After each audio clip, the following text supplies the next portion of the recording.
গৌরগঞ্জ রাজ্যে দুজন ব্যবসায়ী ছিলেন। একজনের নাম হারু, আরেকজনের নাম কানু। হারু ছিল খুবই সৎ, আর কানু ছিল একেবারেই তার উল্টো, যাকে বলে কূটনীতিবিদ্যায় পারদর্শী। কিভাবে অপরের ক্ষতি করে নিজের ব্যবসাকে বড় করা যায় তারই ফন্দি সারাক্ষণ চলতে থাকতো তার মাথায়। কিন্তু কথায় আছে না, সৎ পথের জয় সর্বদা। তাই শত চেষ্টার পরেও কানুর ব্যবসার উন্নতি একেবারে ছিল না বললেই চলে। আর সেই কারণে কানু সব সময় হারুকে হিংসা করত। ওই দিকটা হ্যাঁ হ্যাঁ ওই দিকটা ভালো করে সারাই করো তো একটু। ব্যাপারটা কি? হারু আবার ঘর সারাই করছে? এই কিছুদিন আগেই তো এক ঠেলা চাল কিনলো। বাবা, কত টাকা জমিয়েছে রে বাবা! কিন্তু এই হারু এত টাকা পাচ্ছে কোথায়? ওর আর আমার তো একই ব্যবসা। আমার ব্যবসায় তো কোনো উন্নতি নেই। তাহলে তাহলে ওর ব্যবসায় এত উন্নতিটা কোথা থেকে হচ্ছে? না না না না না, আমাকে কিছু একটা করতে হবে।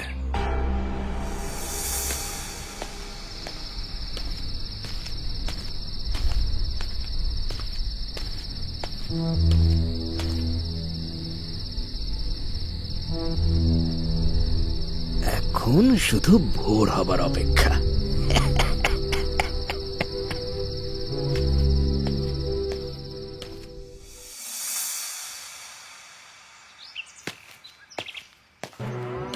চোর চোর চোর চোর, ওই দেখো হারু আমার গরু চুরি করে নিয়েছে। ওরে, কে কোথায় আছো গো? আরে আরে, কে কোথায় আছো? দেখো দেখো দেখো, হারু আমার গরু চুরি করে নিয়েছে। হারুর বাড়ির সামনে এসে কানু ইচ্ছে করে চিৎকার চেঁচামেচি করতে শুরু করে। কানুর চিৎকার চেঁচামেচিতে হারুর ঘুম ভেঙে যায়। কি ব্যাপার, কানু এমন গরু গরু করে চিৎকার করছে কেন? দেখি তো একবার। হারু দরজা খুলে বাইরে বেরিয়ে আসতেই দেখে বাড়ির সামনে অনেক লোক জড়ো হয়ে গেছে। হায় হায় হায় হায় হায়, আমার কি সুন্দর গরুটাকে চুরি করে নিলে গো! হায় হায় হায় হায় হায়, এখন আমি কি করি? হ্যাঁ কি হয়েছে? কি এভাবে আমার বাড়ির সামনে এসে চিৎকার করছো কেন? হ্যাঁ, তা চেঁচাবো না তো কি করবো? চোরের মায়ের বড় গলা। এসব এসব কি বলছো? কে চোর? তুমি তুমি তুমি তুমি চোর, তুমি চোর। আমার দুধেলা গরুটাকে তুমি চুরি করে নিয়েছো। হ্যাঁ মানে কি ভুলভাল বলছো? ভুলভাল? হ্যাঁ ভুলভাল। হ্যাঁ, আমি তো ভুলভালই বলছি। এই তো সবাই তো এখানেই আছে। আর দেখো দেখো দেখো, তোমরাই দেখো আমার গরুটাকে এই হারু চুরি করে নিজের বাড়িতে এনে রেখেছে। আমার আমার আমার দুধেলা গরুটা গো। এই এই এই কানু, মুখ সামলে কথা বলবে বলে দিলাম। অযথা অযথা আমাকে চোর বদনাম দেবে না। হ্যাঁ, আরে গলাবাজি করে কোনো লাভ হবে না। চুরি যদি না করো তাহলে আমার গরু তোমার বাড়িতে কি করে এলো শুনি? হ্যাঁ, চুরি করে আবার বড় বড় কথা। ছি ছি ছি ছি ছি ছি ছি ছি ছি ছি। বাজে কথা একদম বলবে না। আমি জানি না তোমার গরু কিভাবে আমার বাড়িতে এলো। আরে ভাই, চোর ধরা পড়লে এমন ধরনের কথাই বলে। এত কথা না বলে তোমার গরু তুমি নিয়ে যাও দেখিনি। এত সহজে তো আমি তোমাকে ছেড়ে দেব না বাপু। আমি যাচ্ছি আমি যুবরাজের কাছে এর একটা বিচার চাইতে। এরপর কানু হারুকে নিয়ে বিচার চাইতে যুবরাজের কাছে আসে।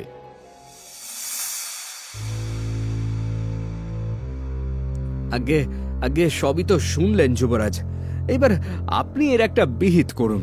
সমস্যা তো শুনলাম, কিন্তু কি বিচার দিই বলো তো? কেন যুবরাজ, চোরের যে শাস্তি হয় সেই শাস্তি ওকে দিন না। দেখুন যুবরাজ, আমি কিন্তু চুরি করিনি। এখন বিনা দোষে যদি সাজা পেতে হয় তাহলে তো বিচার ব্যবস্থার উপর থেকে আমাদের মতন সাধারণ মানুষদের ভরসাই উঠে যাবে। কি মুশকিল, এইবার আমি কি করি? দেখুন যুবরাজ, আমার গরু ওই হারুর বাড়ি থেকে পাওয়া গেছে। তার মানে তো হারুই চোর, তাই নয় কি? আর ওটা আমার দুধেলা গরু। এই হারু আমার দুধেলা গরু চুরি করে আমার যা ক্ষতি করেছে তার তো কোনো সীমা পরিসীমা নেই যুবরাজ। কি বলছো? মাত্র এক রাতের জন্য গরু হারিয়েছে, তার জন্য তোমার আবার ক্ষতি হয়েছে? আগে তাহলে হিসেবটা আমি আপনাকে বলি, শুনুন। এটা আমার দুধেলা গায়েল। আমি দুধ বিক্রি করে অর্থ উপার্জন করতাম। সেই অর্থ দিয়ে আমি কয়েকটা মুরগি কিনতাম। আর হ্যাঁ মহারাজ, তারপর সেই মুরগি থেকে আবার ডিম হতো, সেই ডিম থেকে আবার বাচ্চা হতো, সেই বাচ্চাগুলো বড় হয়ে আরো কতগুলো বাচ্চা হতো, সেই বাচ্চা থেকে আবার কত ডিম ফুটতো, সেই ডিম থেকে আবার কত বাচ্চা হতো, আবার সেই বাচ্চা থেকে আবার কত ডিম ফুটতো, আর আবার সেই ডিম আমি বাজারে বিক্রি করে কত টাকা রোজগার করতাম। আপনি বলুন যুবরাজ। হ্যাঁ বাপরে বাপ, তুমি তো এক অদ্ভুত হিসেব দিলে। তাহলেই বলুন আমার কতটা ক্ষতি হয়ে গেল একবার ভাবুন। কিন্তু এর ক্ষতিপূরণটা কে দেবে এবার? হ্যাঁ, কি ক্ষতিপূরণ চাও? আগে আগে এই হারু যা কিনবে বা যা করবে তার সমপরিমাণ জিনিস আমাকেও দিতে হবে। হ্যাঁ যুবরাজ। ঠিক আছে, যেহেতু কানুর গরুটি হারুর বাড়ি থেকে পাওয়া গেছে, তাই হারুকে দোষী সাব্যস্ত করে কানুর উক্তি মেনে নেওয়া হলো। কানুর পাতা ফাঁদে আটকে পড়ল হারু। হারু বাজার থেকে যা যা কিনত সেই সম পরিমাণ জিনিস কানুকেও তাকে কিনে দিতে হতো। দিনের পর দিন কানুর এই অত্যাচারে হারু একেবারে বিরক্ত হয়ে ওঠে।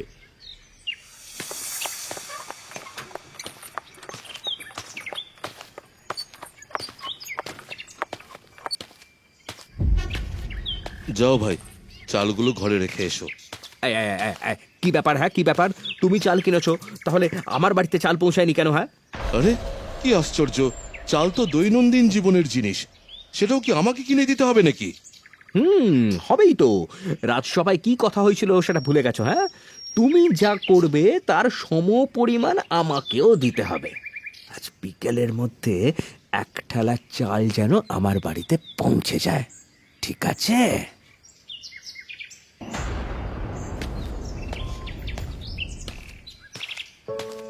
না, আর পারা যাচ্ছে না, এইভাবে চলা যায় নাকি? কানুর এই অত্যাচার সহ্য করতে না পেরে হারু বীরের বাড়িতে ছুটে আসে আর বীরকে সমস্ত কথা খুলে বলে।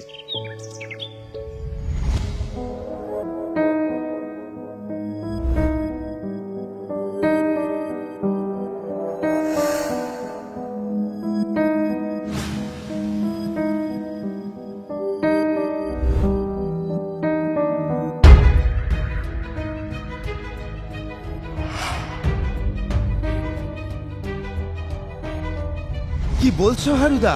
কানু তোমাকে এইভাবে জ্বালাচ্ছে? হ্যাঁ ভাই, বিনা দোষে কানু আমার সাথে এইসব করে চলেছে। দাঁড়াও, আমাকে আগে অতীতটা দেখতে দাও। বীর চোখ বন্ধ করে অতীত দেখার চেষ্টা করে, আর বীরের চোখের সামনে কানুর সমস্ত কীর্তিকলাপ ভেসে ওঠে।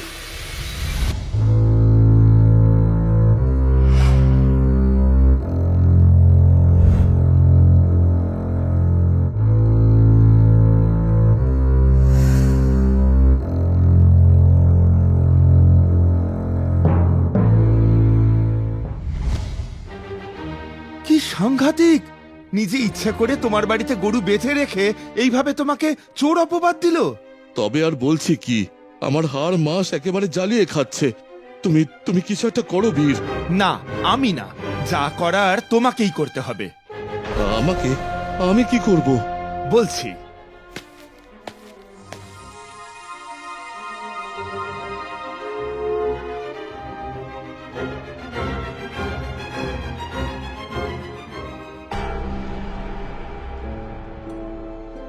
কি ব্যাপার বীর? হারু কানুর ব্যাপারটা নিয়ে তুমি আবার কি বলতে চাও? আমি নয় যুবরাজ, হারুদা নিজেই কিছু বলতে চায়। যুবরাজ, যুবরাজ, আমি বড় ভুল করেছি যুবরাজ। কি বলছো? কি ভুল করেছো? যুবরাজ, আমি কানুর গরু চুরি করেছি, তাই বলছি আপনি আমাকে আরো শাস্তি দিন যুবরাজ, আরো শাস্তি দিন। ব্যাপারটা কি হচ্ছে? আমি তো কিছুই বুঝতে পারছি না। ব্যাপারটা কি হলো? আবার চাল পুরো পাল্টে গেল কেন? কিছুই নয় যুবরাজ, দোষী নিজের দোষ স্বীকার করে শাস্তি পেতে চাইছে।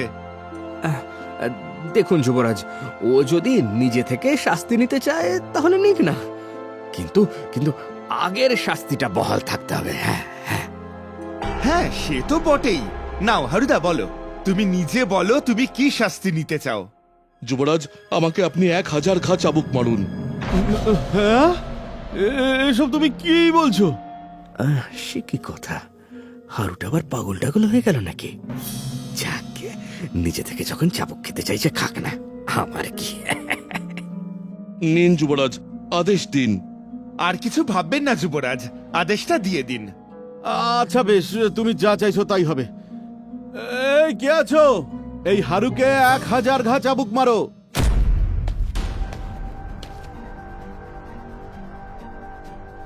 শুধু আমাকে মারলে কি করে হবে যুবরাজ? কানুকেও তো 1000 ঘা চাবুক মারতে হবে। এই কেন? আমি কেন? ওমা, তুমিই তো বলেছিলে আমি যা করব তার সমপরিমাণ তোমাকেও দিতে হবে, তাই এক্ষেত্রেও তো তার অন্যথা হবে না।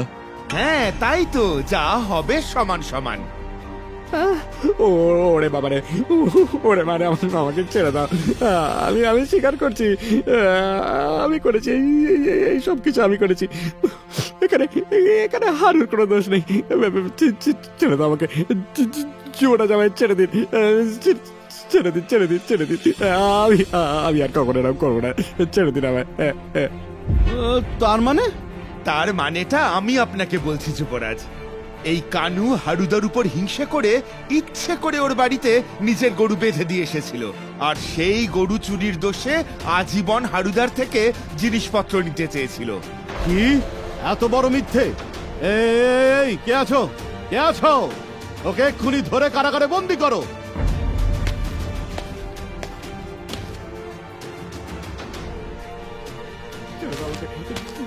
জীবনটা জামাই ছেড়ে দিন, ছেড়ে দিন, ছেড়ে দিন, ছেড়ে দিন।